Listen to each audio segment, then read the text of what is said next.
Alhamdulillah, amma ba'd. I'm going to start as Muslims do in the name of God, the most gracious, the most merciful. So, what I'm going to be speaking about today is Darwinian evolution a fact? Like with most things in life, you have to define what you mean. So if you mean by fact, it is certain, it is absolute, it's not going to change, it's the same as if the earth is going around the sun, then Darwinian evolution defined that way is absolutely not a fact. If you define it a fact as something which is generally agreed upon in science, or it's the best theory available for the data that we currently have, then there's nothing really wrong with calling it a scientific fact from that perspective. And as I'm going to be showing today, firstly, science is revisable, meaning its conclusions can change. Darwinism is not an exception. If you're going to argue Darwinian mechanism or Darwinian evolution is an absolute fact, then it's no longer scientific, it's actually pseudoscience. And thirdly, I'm going to be going over some problems for the mechanism. Okay, so the very first thing we're going to go over is a very brief, and I'm going to emphasize this, a very brief review of the philosophy of science. So, firstly, imagine all your life, the only swans that you've seen are white. And every other person that you know, every swan that they have seen is white. And from this limited set of observations, you make the general proposition, all swans are white. And one day, you come across a black swan, and that overrides your previous theory. You can call this the black swan problem, or as the philosopher David Hume put it, it's the problem of induction. But this is a very well-known, well-understood problem in the philosophy of science. Now, what does that actually mean? Does that actually mean we can't have any knowledge? We can't be certain of anything? Of course not. We use induction every single day. All it means is we need to be humble with our conclusions. So remember, science is based upon induction, observation. You take a limited set of observations and you conclude for the general. And as new data comes, you have to revise your previous conclusions. Also, and this is very, very important, any set of data can fit many different theories. Okay, that's a very important point to understand. And this is in every field, in physics, chemistry, biology, wherever you look, any set of data can fit many different theories. And what scientists do is they apply some methods, they have, inference to the best explanation. That's one way that they try and get the data that fit, the theory that fits the best data. So there's two essential problems. Number one, new data can you can come across which will totally go against your previous theory, or there are many different ways that you can use the existing data to come up with different theories. So, if you pick up any book on the philosophy of science, you'll get, philosophers saying, look, every single scientific theory 50 years ago in chemistry, biology, physics is very different to what we have today, and extremely different to what we had 100 years ago. And also that science is revisable. So all of its conclusions are provisional. And what philosophers of science would actually say is, it's actually very dangerous to use words like proof and even fact. I mean, of course, if you define it in an absolute way, it's very dangerous. Another important proposition is falsification. So every single scientific theory has to be, in principle, falsifiable. Now, what does that mean?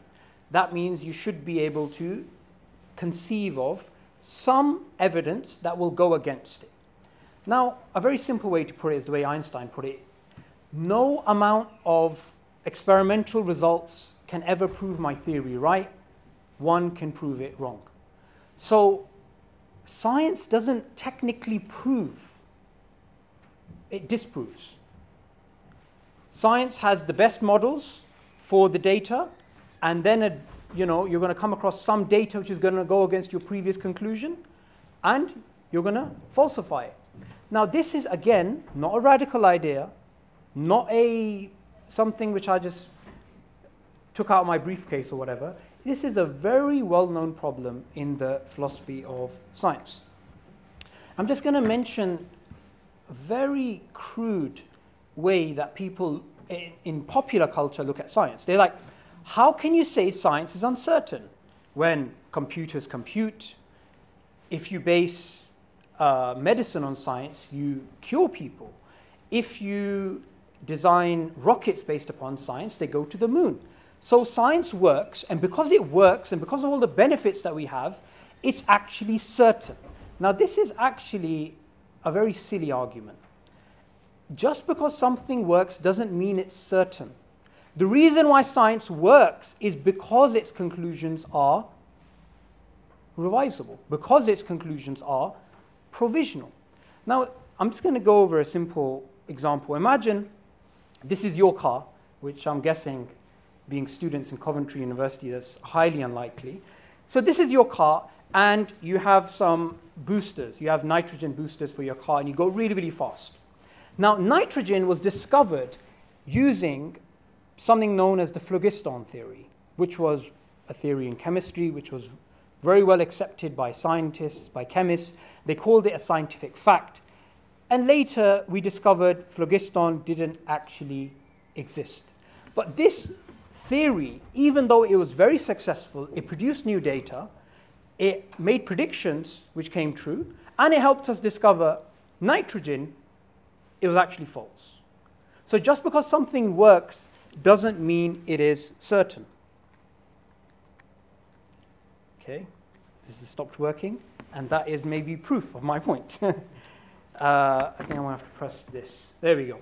Okay, what you also get is, when we speak about evolution and Darwinism, you get these very, I would call them science popularizers, or as other biologists have called them, science journalists, people like Richard Dawkins and Lawrence Krauss and these other guys.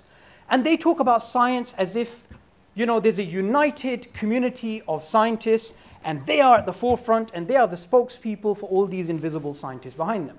But most of the time, these guys are just science popularizers, and they don't understand basic things about the philosophy of science, and basic things sometimes about their own field. So you'd hear these really silly things like, if you don't believe in evolution, don't take medicine, because medicine is based upon evolution.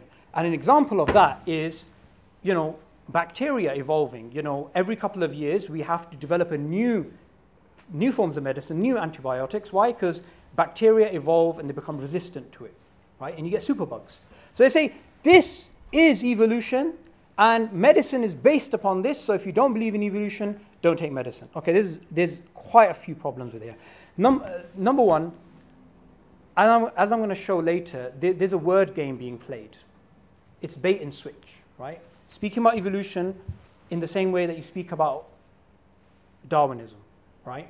The other thing is, just because something works doesn't mean it's true. Third thing, and this is very, very interesting. Actually, I'm going to save that point for later, because there's actually a cartoon which helps you visualize what's actually going on when people make these remarks. So we get this media narrative that the Darwinian mechanism, it was discovered 150 years ago, and since then the only people that resisted Darwin was, religious people, and it was a very successful theory at his time. From him till now, it's produced so much results, so much medicine has been discovered on it, and it's the absolute fact. And you get all these documentaries on it. You get, very popular figures like David Attenborough speaking about it. You get these very interesting descriptions and pictures on YouTube, in textbooks. But the truth is, is this all smoke and mirrors, or is the theory actually absolutely true? Now, the first thing I want you guys to realize is, ignoring all the science, just looking into the philosophy of science, you know that can't be the case. Because the philosophy of science teaches us every single scientific theory, in principle, has to be falsifiable, so you can't claim certainty. Also, the history of science has shown us every single prevailing theory in chemistry, biology, and physics is different to what it was 50 years ago, 20 years ago, 100 years ago.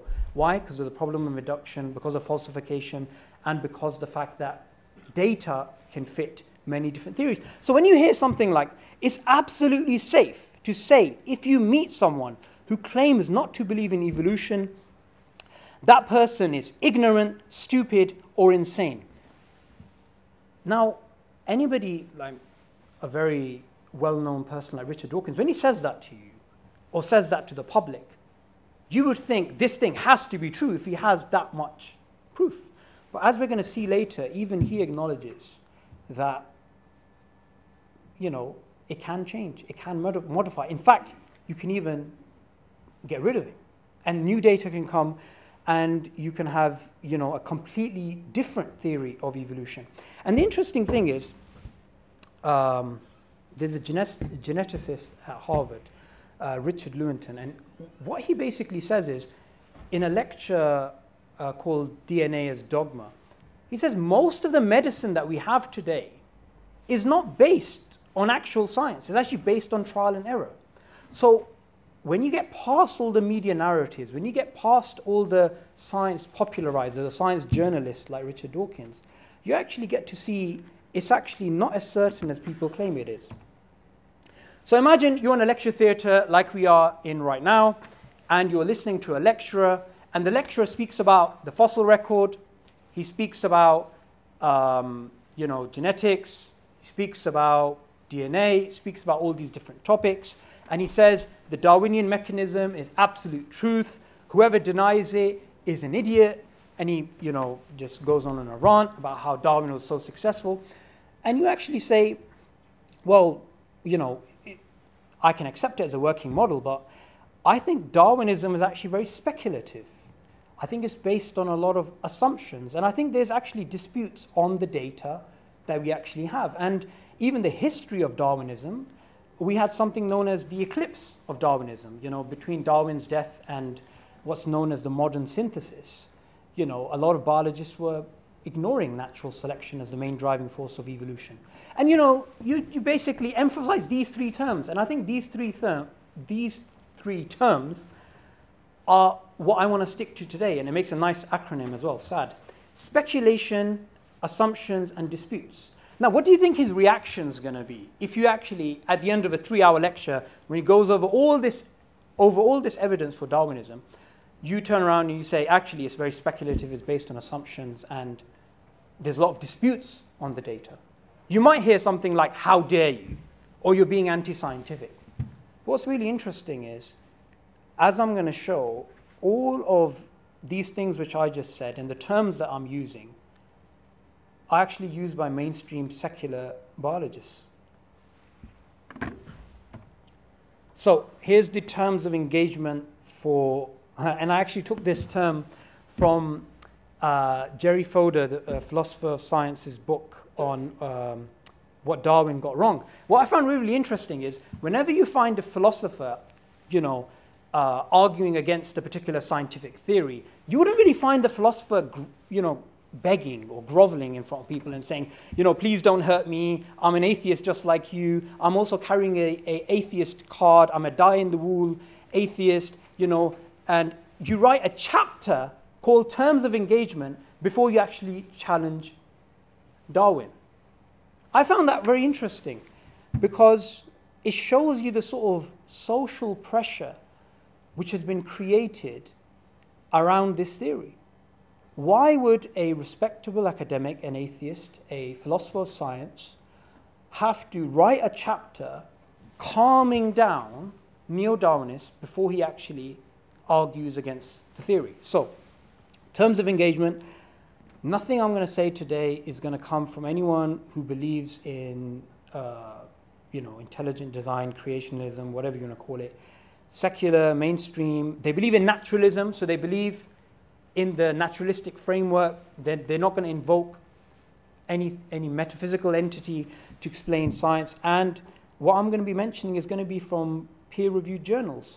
And what's really interesting, I have a picture of a Japanese scientist whose name I've actually forgotten. He's got a tough name to remember. And again, he's a secularist, he's a mainstream academic, and he actually says he doesn't believe in the Darwinian mechanism as it's taught in textbooks. And what he actually says is very interesting. He says Darwin is a god in biology.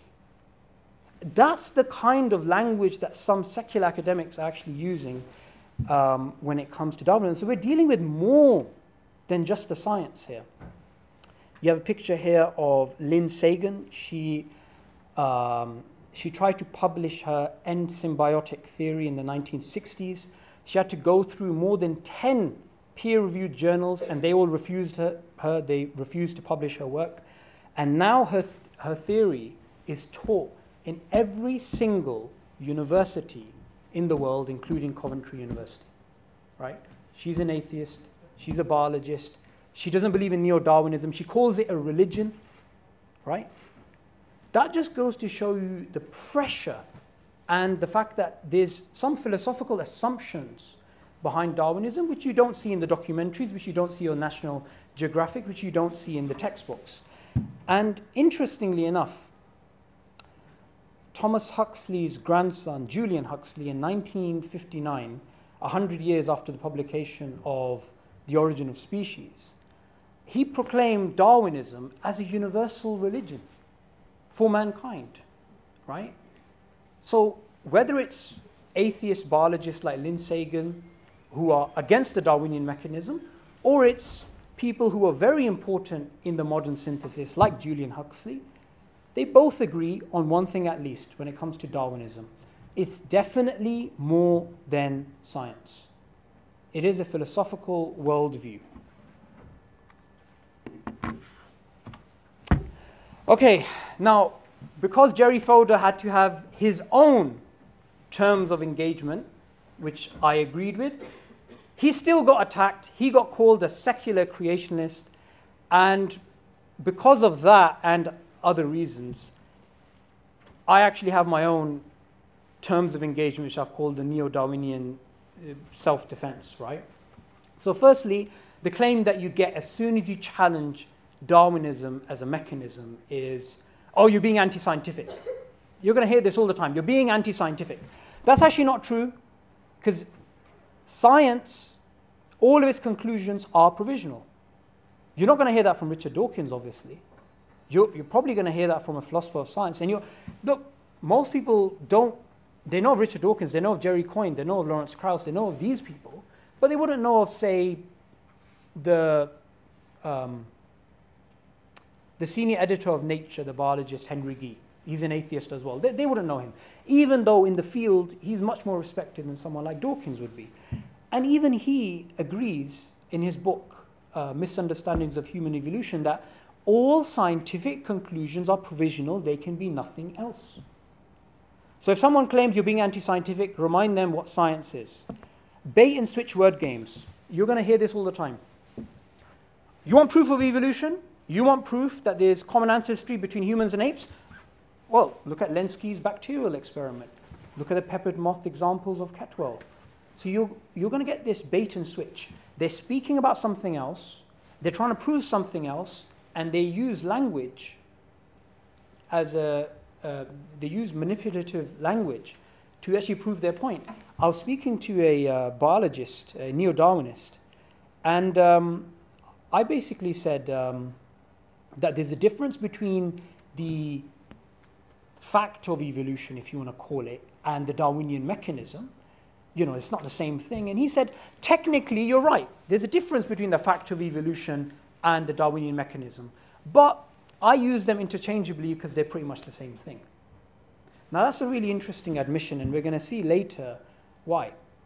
You're going to hear loads of technical jargon as a form of self-defense, but all you have to do is question, okay, this particular thing that you just said to me, there are, I don't know, certain amount of smell genes in the human genome which are switched off, right? And this is a proof of something, okay? All you can simply ask them is that conclusion certain? Will that ever change? Is that interpretation the only possible interpretation of the data?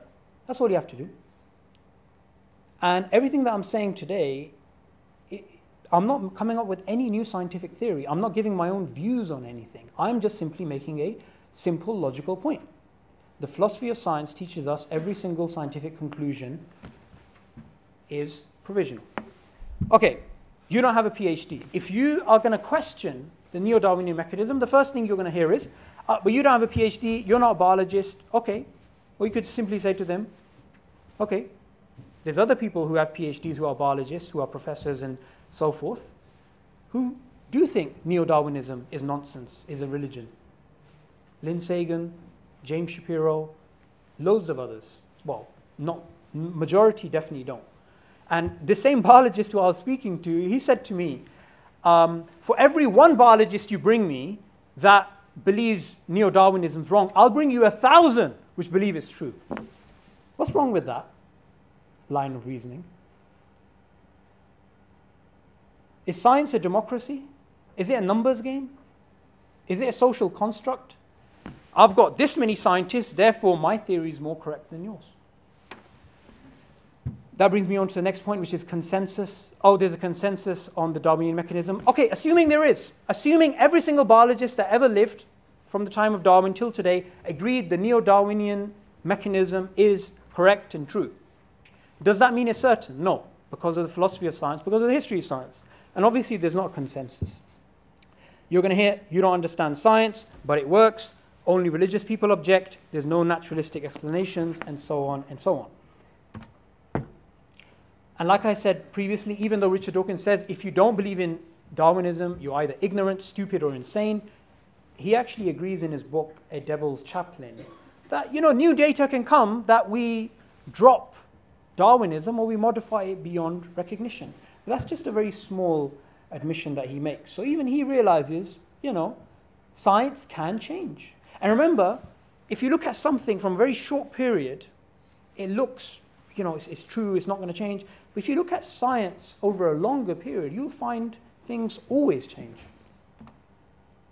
So there is a big difference between evolution and Darwinism. Evolution, the biologist David wrote, the way he defines it is, it's change in organisms over time. There's many different definitions, but there's evolution as a observation, or evolution as a fact, if you want to call it, and there is the mechanism and maybe a history of evolution that comes with the Darwinian mechanism. So these two are two very different things. So just a brief recap of what is Darwinism. There are different models, but I'm going to go over the most popular model, which is, Luca, the last universal common ancestor. There's the first cell, and that cell slowly evolved, and you had different branches of this magnificent tree of life.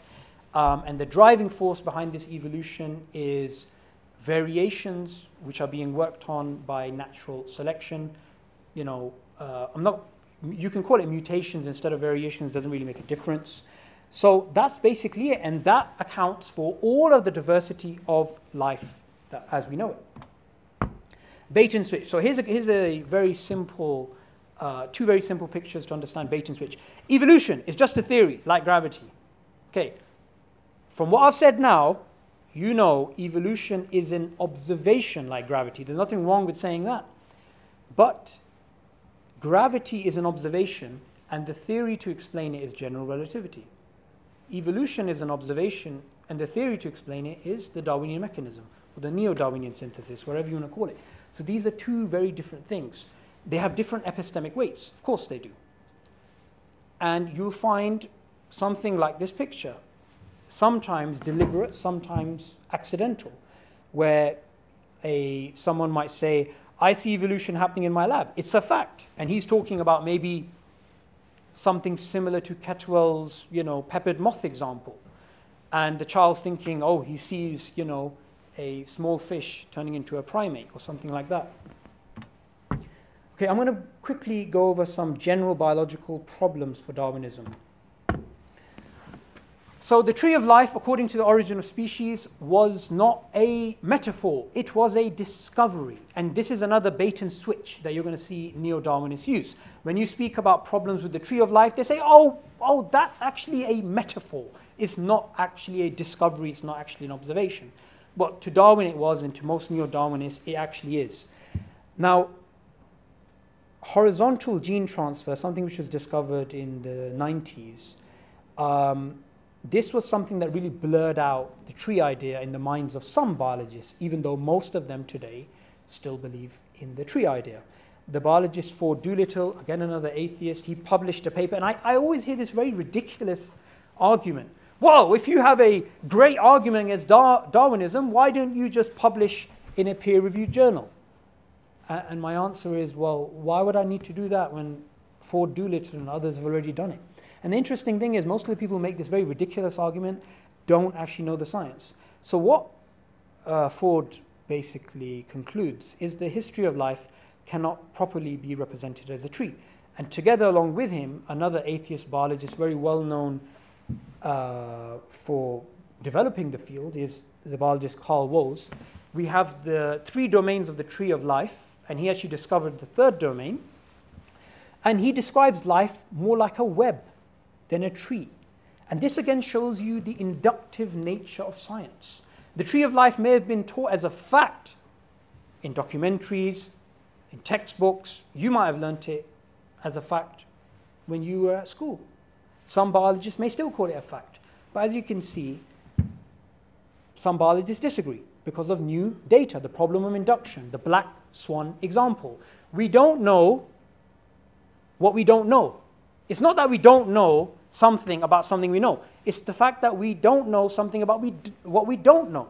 We can get new data which is so novel, it creates a paradigm shift in our theories. So, the geneticist Craig Venter, again, another atheist, another well-known authority, he also says life is maybe like a bush, and the tree of life idea he thinks is outdated now. Okay, natural selection and mutations. Now, not all biologists agree that natural selection working on variations is the main driving force of evolution. Some believe it is not. Like the biologist Lynn Sagan, she won the National Medal of Science in America. She is again an atheist, so she's not going to have a religious bias. And this is exactly what she said. She says natural selection eliminates or maybe maintains. She proposes a completely different naturalistic mechanism. And, also James Shapiro, he believes that this dominating idea of natural selection working on variations as the main driving force, this is an intellectual straitjacket. The gene-centered view. So what is the gene-centered view? The gene-centered view is that natural selection works at a gene level, and this was popularized by Richard Dawkins in the 1970s. Most people think he discovered it. He didn't. That was W.D. Hamilton. And since then, it's been taught as a fact. And this has been one of the main ideas in the modern synthesis, the gene-centered view. In 2010, the biologist E.O. Wilson, he published a paper, and in this paper, he challenged the gene-centered view. And they were going back and forth, and there was a lot of disagreement.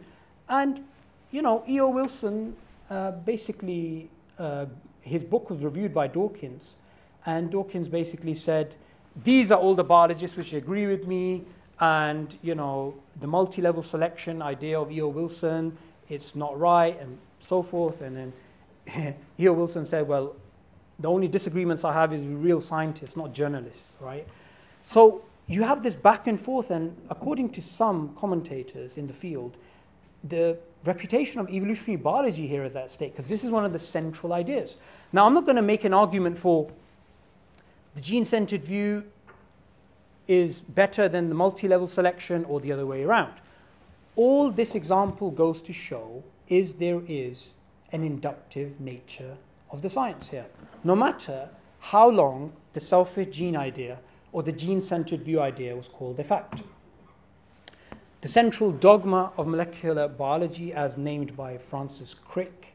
Funnily enough, when someone asked him, about why he called it a dogma. He didn't actually know why. So this is something which was again accepted as a fact for a very long time in a paper published in 2010. The biologist James Shapiro basically showed that it doesn't really hold anymore. There are some well-known exceptions. So that was just some general biological problems for evolution. And I chose those particular aspects of the modern synthesis, or the neo-Darwinian synthesis, because those are the most well-recognized. There are others as well, but the tree of life and natural selection working on variations and the gene-centered view and the central dogma are probably the most well-known. Sociological problems. So the idea that we are all deep down selfish and that morality, self-restraint, civilization is just a veneer, is just a veil, and beneath that we are all selfish. And everything, including our communication, is actually manipulation.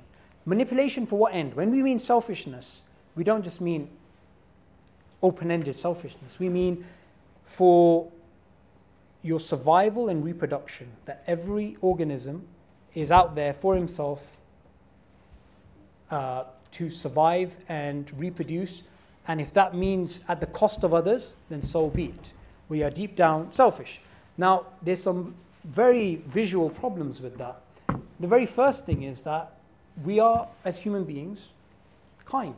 We have altruism. We have morality. We do have civilization. We do actually have hospitals, which is a very big monument to prove how the survival of the unfittest is the hallmark of humanity. So how do neo-Darwinists deal with the problem of selfishness? Selflessness. Well, they would say something like, well, there's kin selection.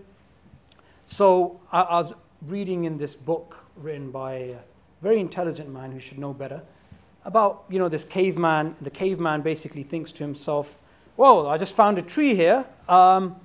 So, if I tell the other cavemen about this tree, then I'm less likely to survive because they'll get most of the food and there's a shortage of food. Oh, wait, they share my genes. So if I help them, I'm actually helping my own genes because they are my kin. That's my brother and that's my cousin. So they explain the fact that the caveman goes and tells the others about the tree because he actually cares about himself. So by telling them about the tree, he's actually being just as selfish as if he was just eating it all by himself. And the biologist J.B.S. Haldane, again, another very important figure in the modern synthesis, he said, I would lay down my life for 2 brothers or 8 cousins. So you guys get the point here. So that's kin selection. That's the first way that neo-Darwinists would try to explain social behavior. The second is reciprocal altruism. So you don't really care about someone you're going to help. You're only helping them because one day they're going to help you and that's going to help you survive and reproduce. So again, it's a selfish act. It looks selfless. Interesting. It's interesting how we don't know these things. We've actually got this veneer which is so thick we don't even know it ourselves. Now, both these ideas are not just challenged by multi-level selection of E.O. Wilson. There's also a very big problem in the sense that human behavior isn't like that. Which human being would say, yes, I'm helping this poor guy on the street because one day he's going to become rich and he's going to give me money. Oh, I'm actually helping, my child, and I have this love for my child because they actually share my genes. And Dawkins writes in Selfish Gene, it is after all to a mother's benefit that her child is adopted because then she can raise other children. But which mother thinks like that? So there's some very deep, profound problems with kin selection and reciprocal altruism as an ad hoc rationalization of human behavior. Now, just think of one thing. Many of us here, we give charity regularly. And when we give charity to, charity X, how does the recipient know that we gave him him or her that money? They don't. Most of the charity that we give online, the recipient doesn't know the individual that gave that £10 or £20. So how does that fit in kin selection? How does that fit in reciprocal altruism? So there's some very practical ways in which you know that there's some big problems for Darwinism here. Now I'm going to be going over some major problems in human evolution. Now, if you go back to the slide which I had right at the beginning, the slide was on, imagine if there's a lecturer who speaks about evolution, speaks about genetics, speaks about DNA, speaks about all these different things and fossils, and you at the end of it say, oh, well, I think a lot of this is very speculative and I think it's based on assumptions. I think there's a lot of disputes. Now, most likely they would be very upset at you using those sort of terms to describe evolution or Darwinism. But what terms do the textbooks use? And I mean the small print that you get before you get all the details. This is what the biologist Michael Kent says before he goes into human evolution. He speaks about it being very speculative, based on very little evidence, and it's not undisputed. And anyone can get access to academics and journals where you'll find biologists who do believe in Darwinism, who do believe in human evolution, speaking with these terms. And this book is not some anonymous book published by some guy who's been working in his mom's basement for 20 years. This is published by Oxford University. And he's a mainstream secular academic, and he's saying speculative, based on little evidence, and it's not undisputed. And the biologist Henry Gee and others, again, mainstream secularists, they would say, you know, it's open to various interpretations. It's fragmentary, you know, and it's really sad when we are told something is a fact, and the very first thing that we should do is understand a fact in science is not the same thing as fact in our common language. But I applaud these biologists for being epistemically humble and saying, yeah, it is very speculative and it is based on very little evidence. And as we're going to see, some of it is based, not some of it, it is actually based on a fundamental assumption. Now, the best way to visualize this assumption is in the early 20th century, there was a tooth that was found, and this tooth, from it, biologists thought that this is an early human ancestor. This is an ape man. And there was this picture drawn by an artist about this ape man. As you can see there, just from a tooth, they made this picture. He's there going out to club some, I don't know, zebras or something, and he's got someone next to him, perhaps his wife, nagging him so that he goes out to work. He seems to have domesticated some animals in the background. Now, this tooth, this was actually not something which one biologist who was working in his mom's basement came out, wrote a paper and said, here's a picture and here's a tooth. This was published in Science, which is the second most prestigious journal in the world after Nature.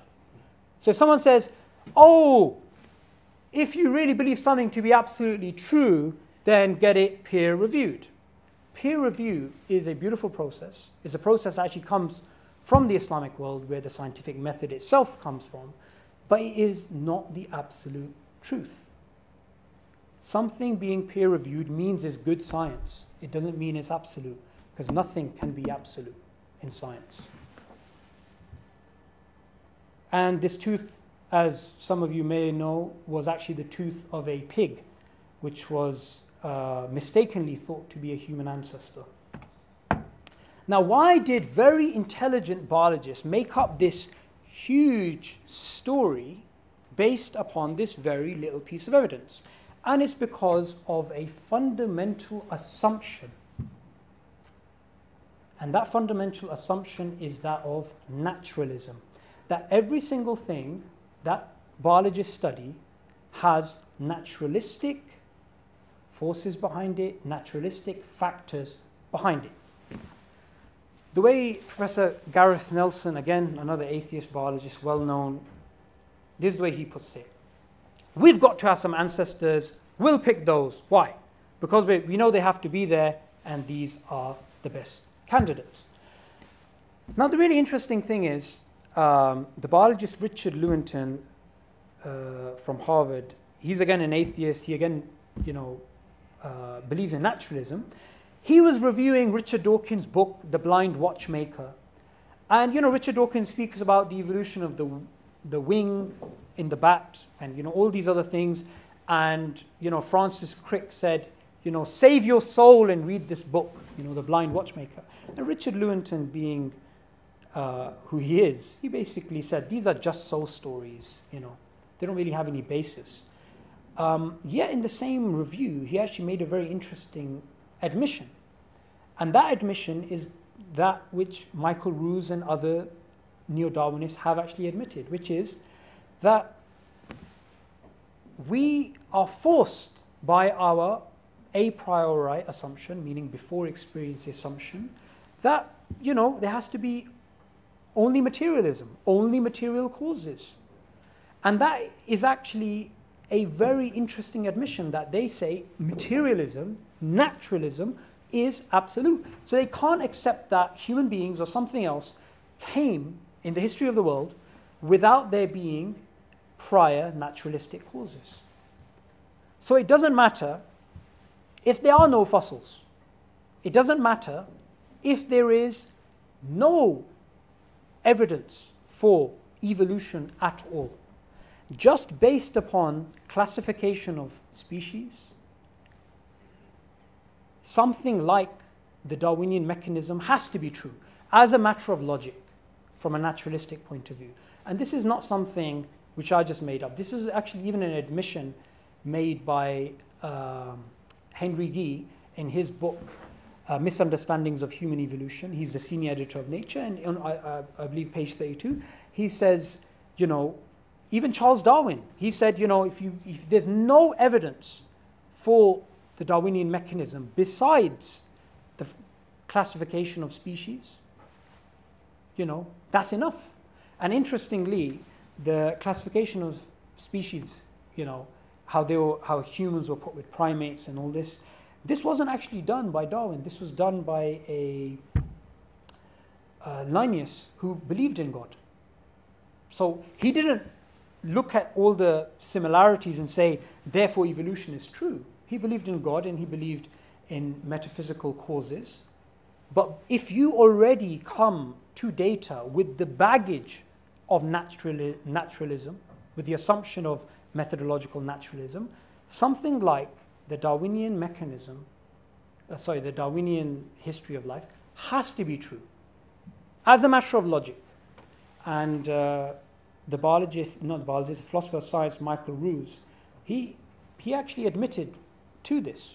And this is not something which some really honest, academics try to hide behind. They would admit it. So I'm just going to go over some alternative theories when it comes to evolution. And the reason why I'm going to come up with, explain these, is simply to show it's all valid within science. Because remember, any set of data can support many different theories. It's not deductive. Any set of data can fit many different theories. Now, if you have a naturalistic theory, it's science. If you have something which is non-naturalistic, it's not science by definition. So panspermia is the idea that life was seeded on Earth. Because remember, even if you go back to the first cell is very complicated, right?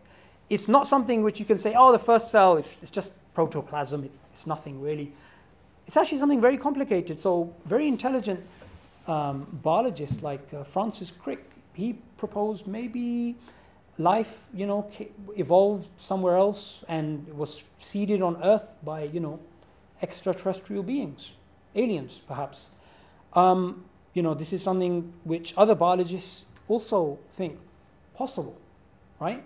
Now that's allowed within the framework of naturalism. So if someone turns around and says to you, oh, you believe in intelligent design, say to them, well, so does Francis Crick, but a naturalistic type of intelligent design.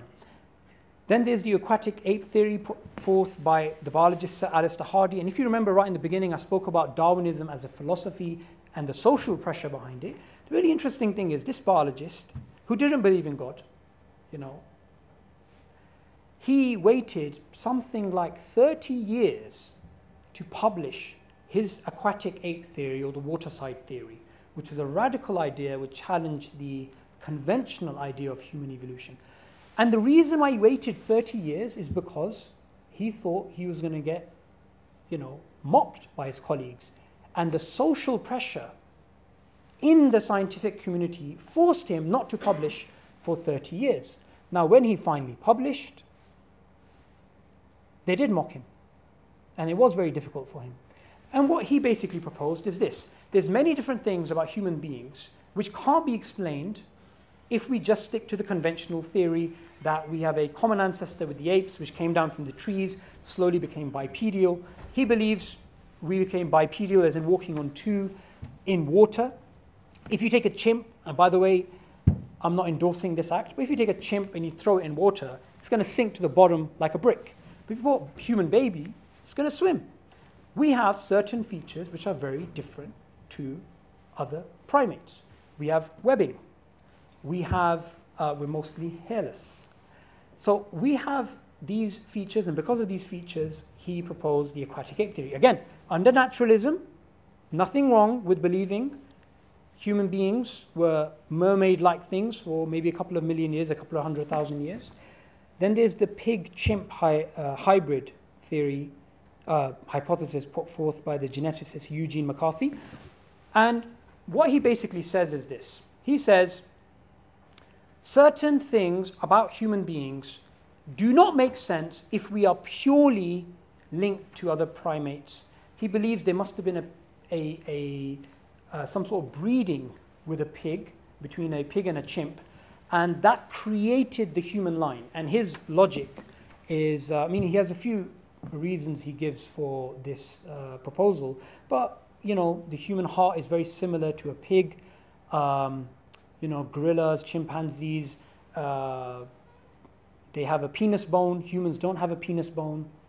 So a lot of other reasons, and he basically says, he believes in the pig-chimp hypothesis, and most biologists would say, no, this is nonsense. There is no pig in our family. But the reason why I'm showing these examples is to show all of them are valid, and they're scientific, because they fall under naturalism.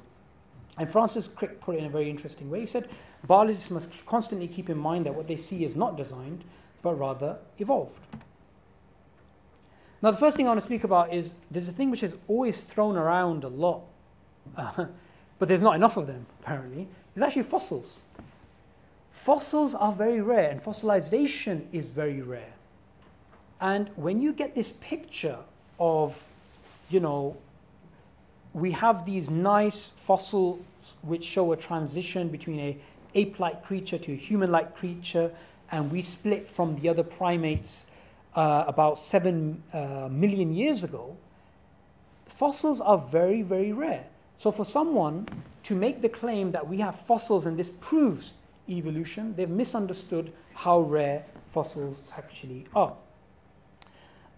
In a paper published in Science, one biologist described it as working out the plot of War and Peace with 13 randomly selected pages. Now, War and Peace, for those of us who, haven't read it, I haven't read it, but what I do know is it has over 500,000 words, right? So it's a big book.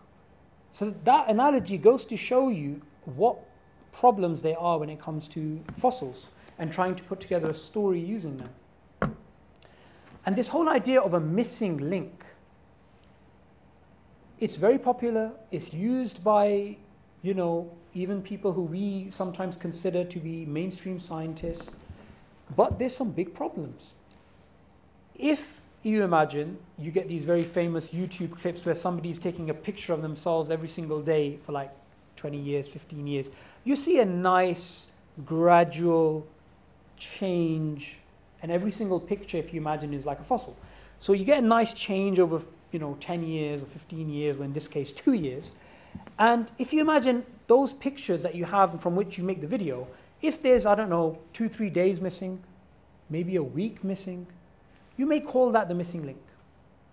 But with the fossil record, we have the exact opposite.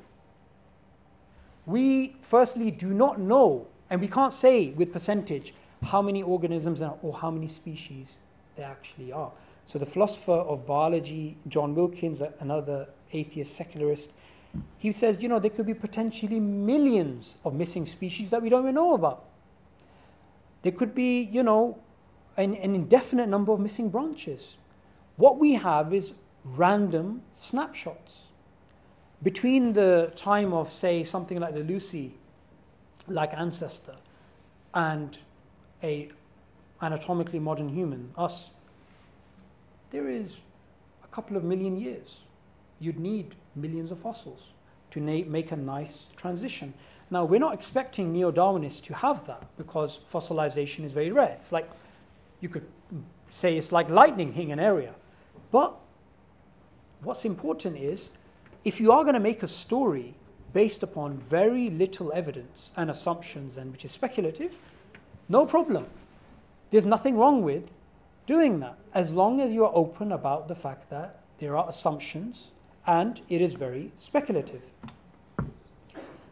Henry Gee, in his book Misunderstandings of Human Evolution, and in Deep Time and other books, he puts it in a very colorful way. He says, look, no fossil is buried with a birth certificate. So to take a line of fossils and say, this is the ancestor of this and this is the ancestor of this, he says, look, this is not even a scientific hypothesis. It's a bedtime story. And in his book, he draws a imaginary tree of life, and on the imaginary tree of life, he plots random fossils. He's very careful, and he admits this, to not putting the fossils at the branching points because we don't have enough information. Then what he does is he takes these random fossils and he draws a line, that's line A, then he draws another line, radically different, line B, and another line, radically different, line C, and he says all of these are equally valid, and you can't actually say one is more valid than the other. And how many lines can you get from a plot? An indefinite number. So he does believe in neo-Darwinism. He does believe in human evolution. But what's really interesting about him, as opposed to Richard Dawkins and Jerry Coyne and others, is he's very honest about just how speculative this is. So when someone turns around, and I've heard these stupid things, oh, evolution is deductive because you can take a line of fossils, there you go. Well, according to Henry Gee and others, you can't take any fossil and say for sure this is a human ancestor. Although he believes, like Gareth Nelson mentioned previously, there has to be human ancestors because he is a naturalist. Okay, again, Gareth Nelson, he puts it in the same way. He says, to go to the fossil record and to try and take a line of fossils and say, this is a descendant of this, it's an illusion. But, and this is a very important thing, and this is the admission that he makes, and something which other people bank on. It sounds very authoritative. We have the fossils. I think it's actually quite deceiving to do that. And as we're going to see in a few examples, there is sometimes very big deception going on the macro level, if you want to call it that. Now, I'm just going to go back to my point of classification. Linnaeus put together all of the living world as he saw it into categories. He didn't automatically deduce evolution from it and say this evolved from this and there's common ancestors. But this is something which you would have to do as a matter of logic if you subscribe to naturalism. Something like the Darwinian mechanism or Darwinian evolution has to be true. Now, so this particular point about human-chimp DNA similarity, 99%, is irrelevant from that point because we know whether you look at it physically or you look at it from a DNA perspective, obviously there's going to be similarities because there's physical similarities. But to say because there's a similarity between a human and a chimp, therefore that necessarily proves that they have a common ancestor. This argument doesn't work, but I'm just going to give this example. Since 1975, the experiment done by King and Wilson, this idea of 99% has been thrown around, right? That there's 99% similarity between humans and chimps, and this proves common ancestry. Now, like I mentioned before, even if it was 99%, it doesn't necessarily prove human-chimp ancestry. And if that's not enough for you, pick up a book, Evolution, by The Logic Behind the Science by the philosopher of science, Elliot Sober, published by Cambridge University Press. And he goes over this particular point. He says, it doesn't necessarily, humans and mushrooms are different. Therefore, they don't have a common ancestor, and humans and chimps are similar. Therefore, they must have a common ancestor. He says this isn't necessarily true. What's really interesting about this 99% is, even if it was true, like I said, it doesn't prove common ancestry.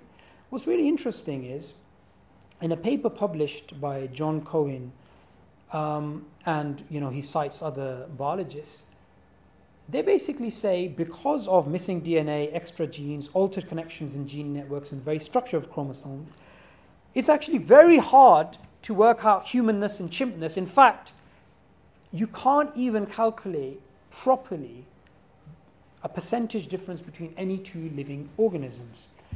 And the geneticist Savante Pabo, a chimp consortium member based in Germany, when he was asked about this, he says, look, I don't think there's any way to calculate a number. But what he says is, look, at the end of the day, it's a cultural, social, and political way that we see our differences. So what this goes to show is, when you find a very proud neo-Darwinist or atheist wearing 99%, you can say two things to them. 99% chimp, I mean, the shirt. Firstly, to claim that 99%, assuming it's true, is proof of common ancestry, that's based on the assumption of naturalism. Two, it's not even 99%. In fact, what the biologists did, if you imagine, you would think 99% was calculated in this way. Take out the chimp genome, human genome, 99% similarity, right? That's not what they did. They actually compared both of them. They saw 2.4 billion letters which are similar. They saw 1.3 billion letters which were different. They decided to ignore the 1.3 billion letters and only compare what was left over, and they calculated the 99%. Now you're going to think that's nuts. Why on earth did they do that? But that's actually, there's nothing wrong with doing that, because what they did is they assumed common ancestry between humans and chimps is true. So all of the differences in the DNA, the 1.3 billion letters, they said, let's ignore that. There's nothing wrong with that, because their assumption is that common ancestry is true. But what's circular reasoning is when you take that 99% and you say this is proof of common ancestry, because the 99% was calculated, even though some are arguing that it's false now, some biologists, it was based upon the assumption of common ancestry. So to use it for proof of common ancestry is circular reasoning. Okay, a very famous fossil, this fossil, when Obama went to Eritrea or Ethiopia, I forgot which one, and he touched the bones of this ancient hominoid, this ancient human ancestor. And as we know, even though this is shown to be a missing link, we know there's no such thing as a missing link now. I hope we know that now. And the interesting thing is, if you look at the fossils, according to mainstream secular academics, they would say this is a fossil of an ape or a chimp. Even Donald Johanson had his or her, we're not sure if she's male or female, we only have 40% of the fossils. Even he said, it's pretty much an ape.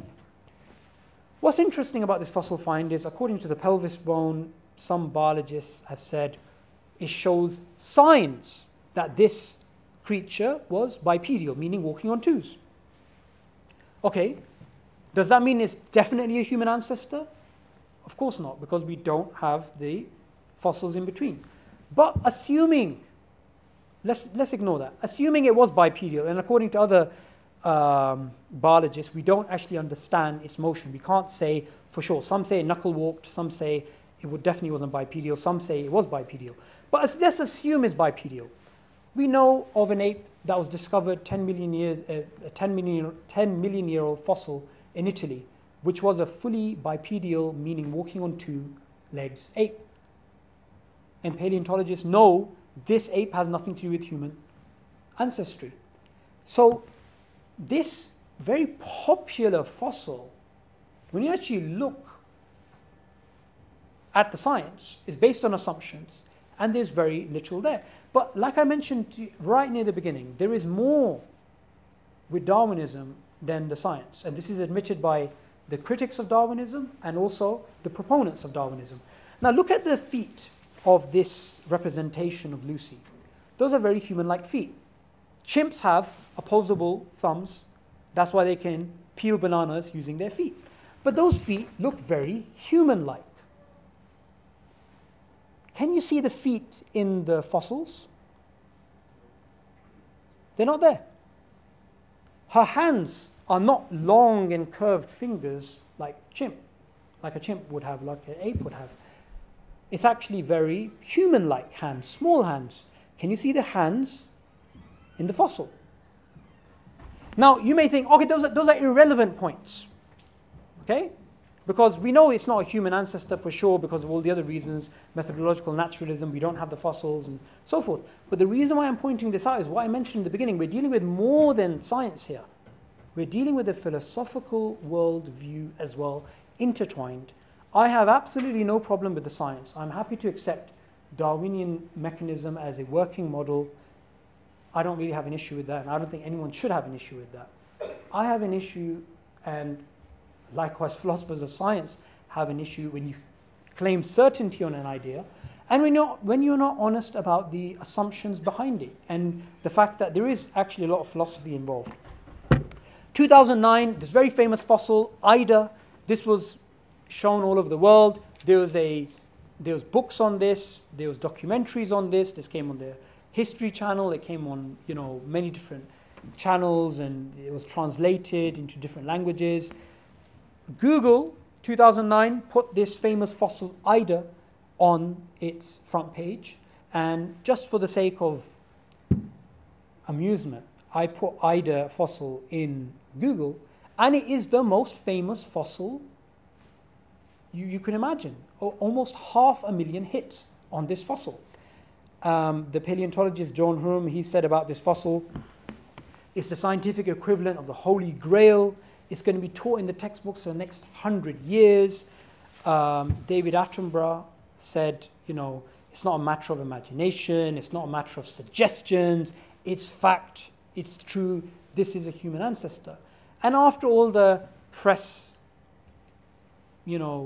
circus, and that's the words Henry Gee uses for it, after all that was over, and after all the dust settled, and the millions of people were exposed to this human ancestor in a journal, Nature, it was concluded Ida has nothing to do with human ancestry. So the reason why I brought this up is to show the level of propaganda, the level of social pressure, marketing behind the Darwinian mechanism. Now, one of the proofs of evolution of the Darwinian mechanism is the idea of vestigial organs. Now, like I mentioned previously, some things which are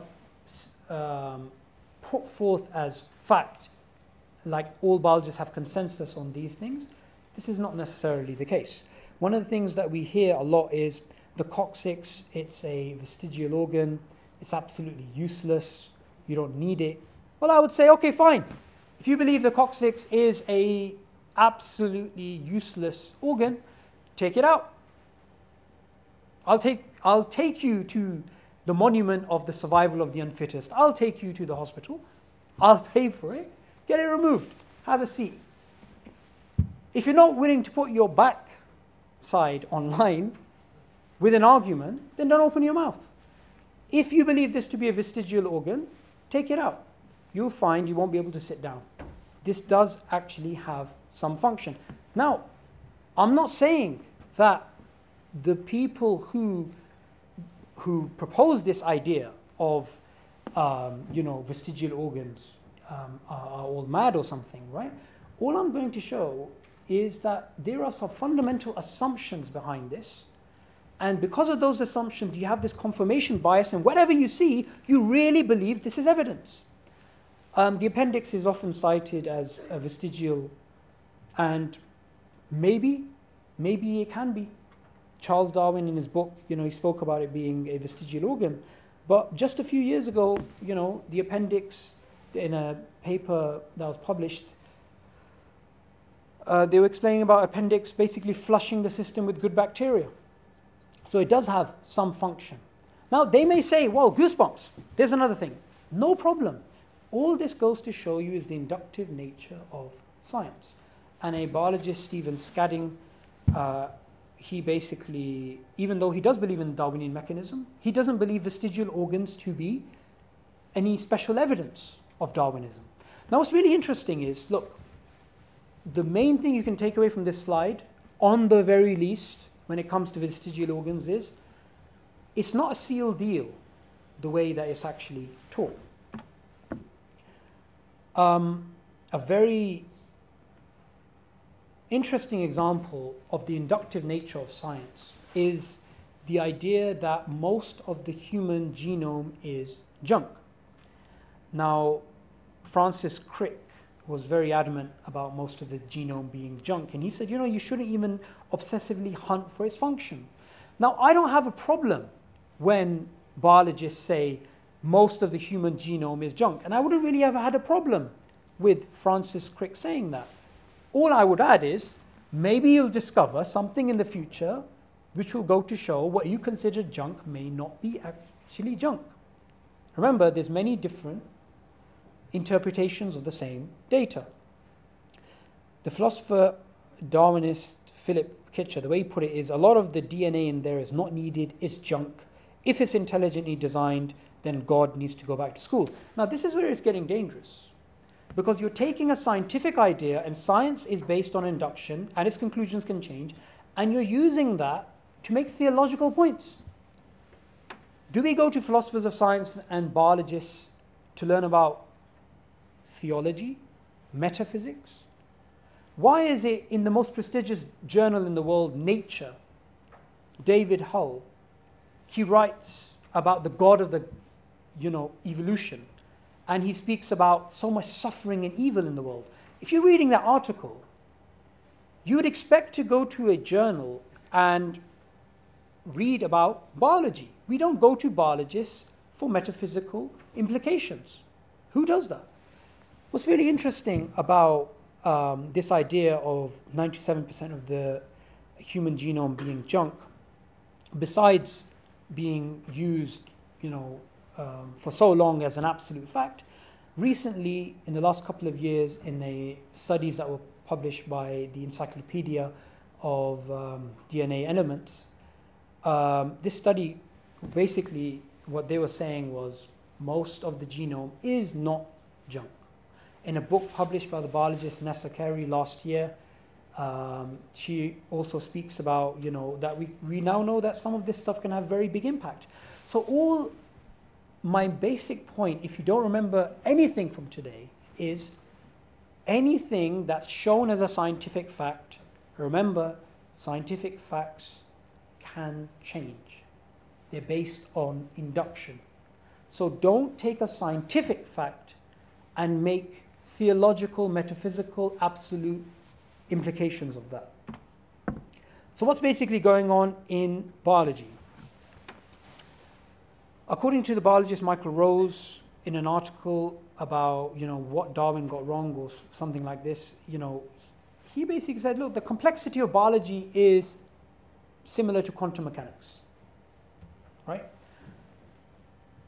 What's really important here is this idea that Darwin came along 150 years ago and everything was nice and clear, and from his time till now, the only people who reject his theory are religious people, and there's no disputes, there's no speculations, there's no assumptions, there's no naturalistic rivals. A lot of this idea is just propaganda. And if you already have a philosophical assumption of naturalism, then something like the Darwinian story has to be true. I mean, just take a very simple example. In the 1912 or something, 1900s, European explorers, when they were in part of Africa, they found this man, the name Otabanga, and they were quite ruthless. They killed his family, they killed his children, and he was a very short black African man. And they said, "This is the ape human," right? And they took him to New York. They put him in a human zoo, and when some colored people, as they were known back then, when they went and they tried to get him released, the reply was, the colored reverend must understand evolution is as debatable as the multiplication table. You're not going to challenge the multiplication table, are you? Now, the reason why I'm bringing up this example is to show you confirmation bias. If you really believe something to be true because of your philosophical ideas, then anything, even a short black guy, is going to start looking like evidence for human evolution. Now, Otabanga, I'm not saying all biologists believed he was a ape human. I'm just showing the confirmation bias and the social pressure at that time about how true the Darwinian story actually was. Now, what can we as Muslims do? Well, we as Muslims or Christians or Jews or humans can do is the same thing any rational, logical human being would do. We don't need to have a special provision because of our beliefs. The philosopher David Stove, he writes in his book that, the Darwinian explanation of evolution, even though it's the best one available, is not true. Now, we can make the same conclusion. We can say, yeah, we'll accept all the science. We can observe evolution. We can, someone says, do you believe in evolution? Say, I can see evolution, right? And we can accept it as a working model. And upon false working models, you can even discover things like phlogiston. You can discover things that actually work. We went to the moon based upon Newtonian mechanics, but Newtonian laws aren't universal. They break down at the quantum level. So science can work even though it's wrong, and this is well known in the philosophy of science. Now, further reading, just to get into, and again, these are some of these, well, most of these books are actually popular books. So if you really want to get a entry-level understanding of the mechanics, the inductive nature of evolutionary science, here's some books which I recommend. James Shapiro's book, A View from the 21st Century, he believes that we're nearly at a point at a paradigm shift in evolution.